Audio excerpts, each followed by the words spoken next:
Bonjour à tous, on se retrouve aujourd'hui pour l'interview de Joan Laporta, le président sortant du FC Barcelone, qui est revenu sur son mandat, qui a fait un bilan et qui a donné une interview aux médias du club il y a quelques semaines. Il a été interviewé par Llorens, qui est un journaliste du club, bien connu, qu'on voit souvent dans les différentes émissions du club. Juste avant de commencer, parfois, il y a certains termes économiques qui sont un petit peu techniques, donc je vous ai mis la définition en italique et entre parenthèses généralement.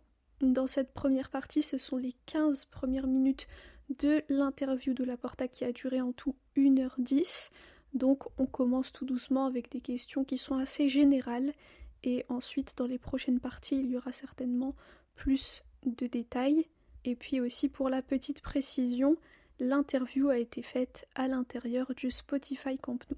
Et donc maintenant on peut commencer tout de suite avec la première question ou la première remarque que Llorens fait à Laporta. Il lui dit « On se trouve dans un endroit qui est un peu le reflet de ce mandat, le Spotify Camp Nou, qui est incroyable. » Et Laporta répond « Oui, c'est vrai que c'est bien trouvé, on a une vue sur la pelouse verte, les 2 tribunes qui sont déjà terminées, les loges VIP du 3e étage qui sont encore en travaux, on peut voir les grues, le logo Spotify, c'est un endroit qui représente le Barça, on est de retour à la maison, au Spotify Camp Nou, qui a été l'un de nos plus grands projets et une grande décision à prendre, et maintenant il faut le finir et concrétiser complètement cette décision qu'on a prise. » Ensuite, Llorens lui dit « Lors des premiers matchs joués ici, la présence et la réponse des supporters ont été fantastiques.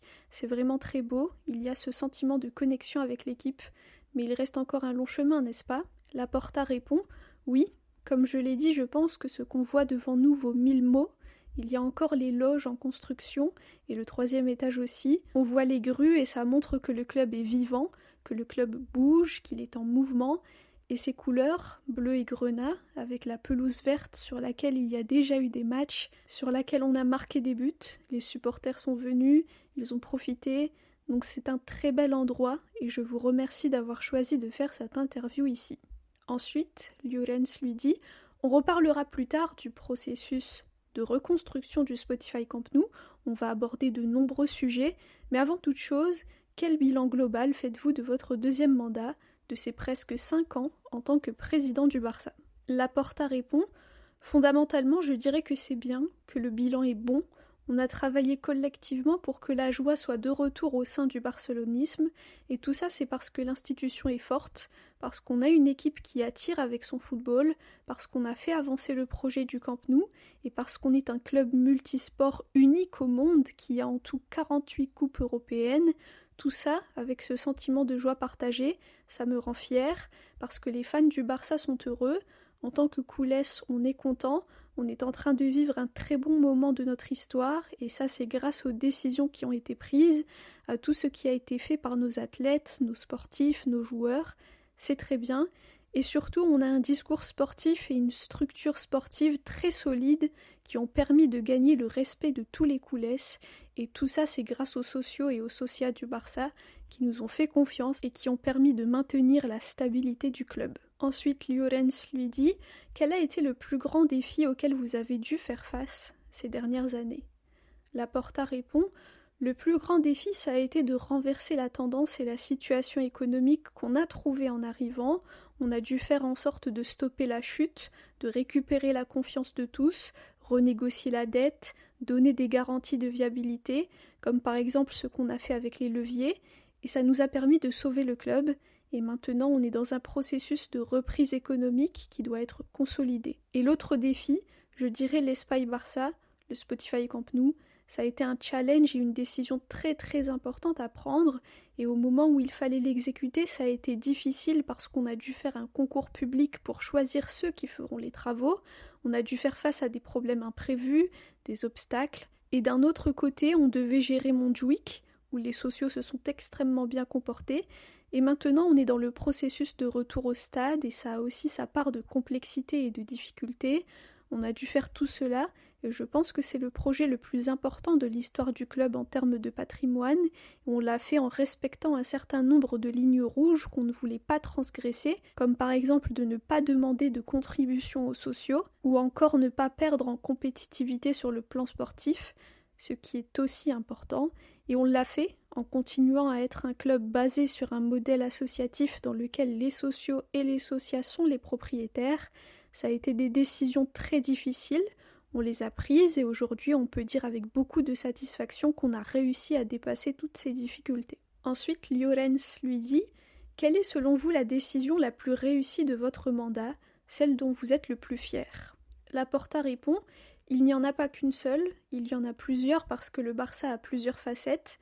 Je pourrais en dire plusieurs, je dirais la reprise économique, le fait d'avoir remis en place l'ordre et le prestige du club, la décision de mener le projet du Camp Nou qui est un rêve collectif du barcelonisme, et aussi le fait d'avoir la Masia comme axe central de notre projet sportif.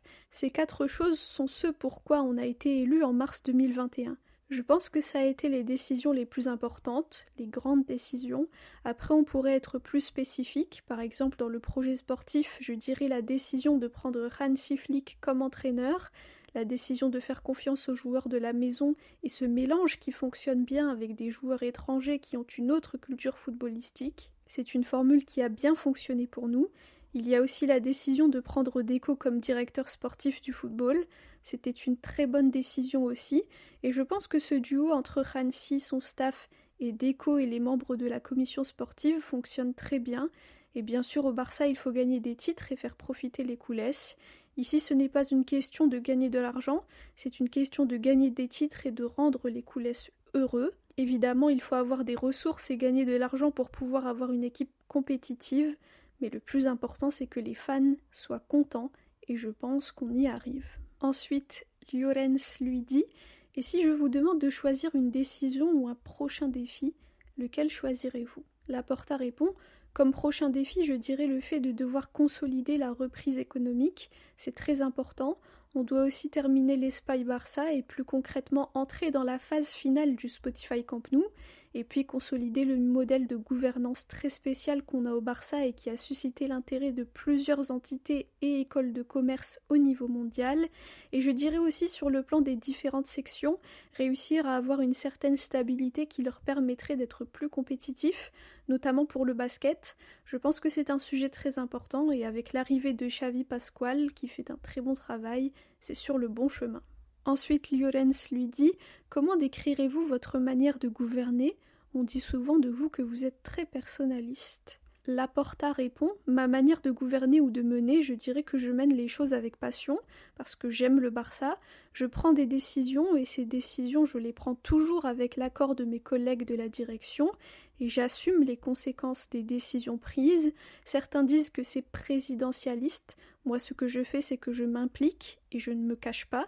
Donc en ce sens, oui. Mais les décisions sont toujours validées par la direction et elles sont exécutées par ceux qui ont ce pouvoir au club, et on a beaucoup de compétences dans ce domaine.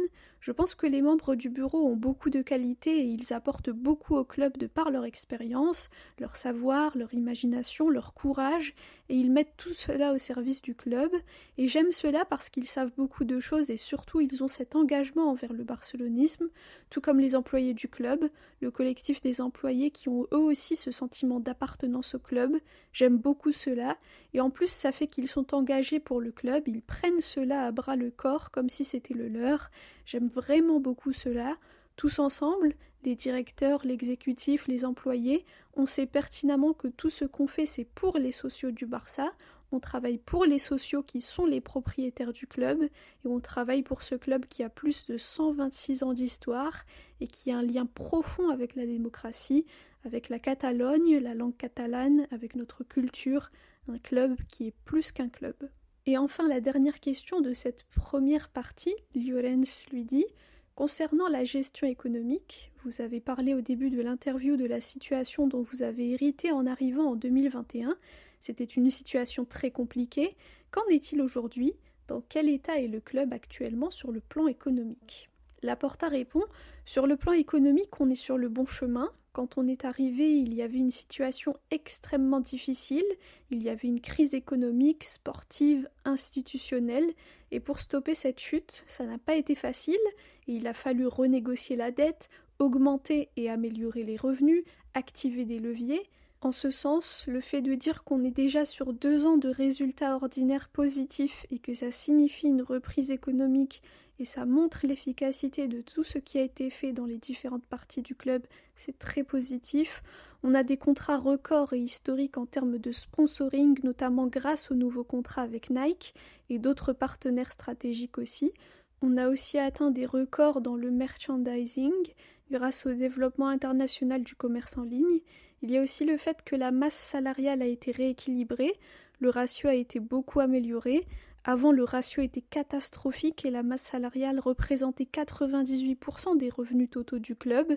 Et sur ce plan, actuellement, on est dans une situation où ça représente 54% des revenus. C'est un travail extraordinaire qui a été fait par Deco notamment. Il faut prendre en considération ce fait. Et on est maintenant dans la moyenne recommandée par l'UEFA en termes de relation entre salaire et revenus. Et ici, c'est important de le souligner parce qu'on a réussi à le faire sans perdre notre efficacité ou notre compétitivité.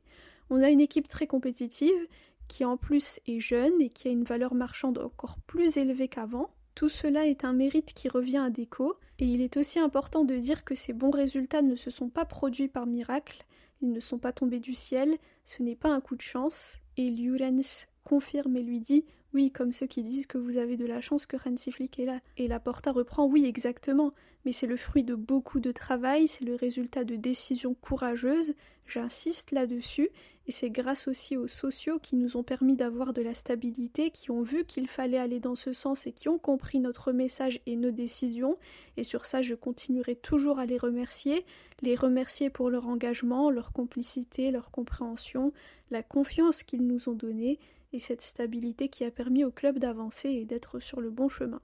Voilà pour les 15 premières minutes de cette longue interview de Joan Laporta, le président sortant du FC Barcelone, qui va évidemment se représenter pour un nouveau mandat. Comme je l'ai dit en début de vidéo, là, il n'entre pas trop dans les détails parce que ce sont simplement les premières questions, mais c'est intéressant quand même de savoir, de se souvenir de tout ce qui a été fait depuis son arrivée en 2021, quand le club était littéralement au bord de la ruine et de la banqueroute. Quand on regarde en arrière, on a fait beaucoup de chemin. Il y a eu évidemment des hauts et des bas, beaucoup de situations compliquées, mais au final, le Barça semble être sur le bon chemin.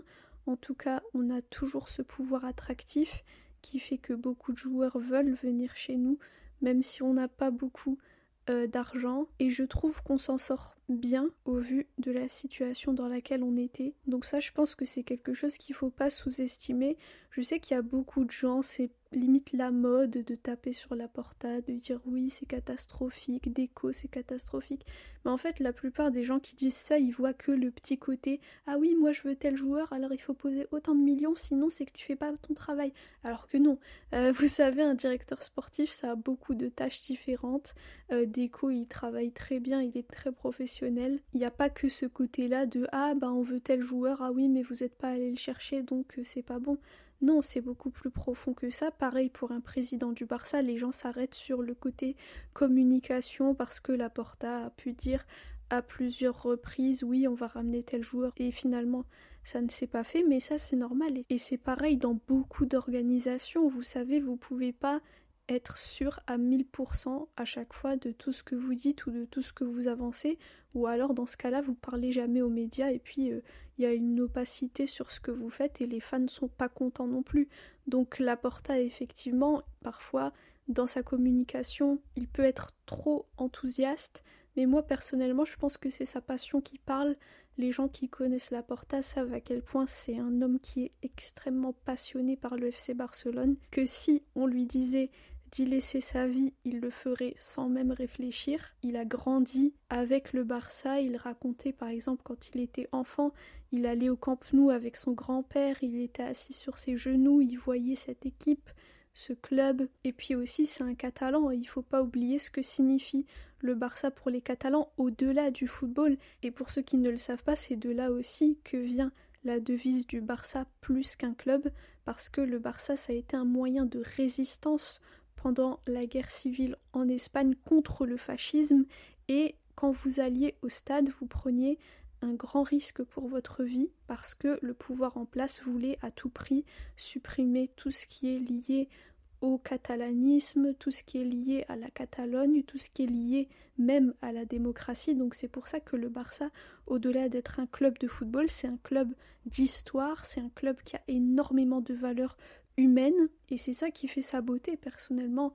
C'est pour ça aussi que j'aime autant le Barça, c'est pour tout ce qu'il représente et le rôle qu'il a pu jouer aussi dans l'histoire. Et il faut se souvenir aussi que c'est un club qui continue à être engagé sur différents plans, sur différents sujets.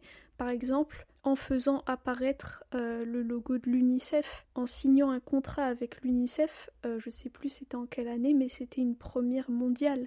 Et ça montre encore une fois que le Barça est plus qu'un club. Le fait aussi qu'on n'a jamais eu de sponsors qui soient liés aux paris sportifs ou ce genre de choses qui peuvent mener à la perte des gens. C'est aussi l'une des valeurs du club, au-delà aussi du respect, etc. et de tout le reste.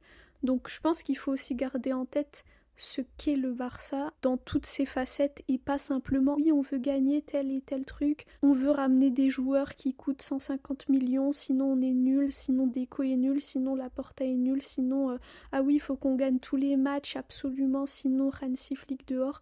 Enfin vous voyez, au bout d'un moment il faut avoir un petit peu de mesure et voir le futur du club dans son ensemble, dans sa globalité, et prendre des décisions pour le bien de tous, que ce soit sur le plan sportif, évidemment, on est les premiers, et moi la première à vouloir célébrer des titres, des buts, beaucoup de succès, mais il faut aussi prendre en compte le bien de notre club qui est, je le rappelle et je le répète, plus qu'un club. Donc c'est pas comme tous les autres clubs là que vous voyez qui ont à peine 50 ans d'existence et qui n'ont pas forcément d'histoire au-delà du sportif. D'ailleurs je l'avais déjà dit, mais il faudrait vraiment que je vous fasse des vidéos sur l'histoire du Barça et sur l'histoire des différentes figures emblématiques du club. Ça serait extrêmement intéressant de partager ça avec vous. Donc voilà, dites-moi ce que vous avez pensé de tout ça. On se retrouve demain pour la suite. Merci à tous pour votre écoute, pour vos commentaires. Visca el Barça et Visca Catalunya.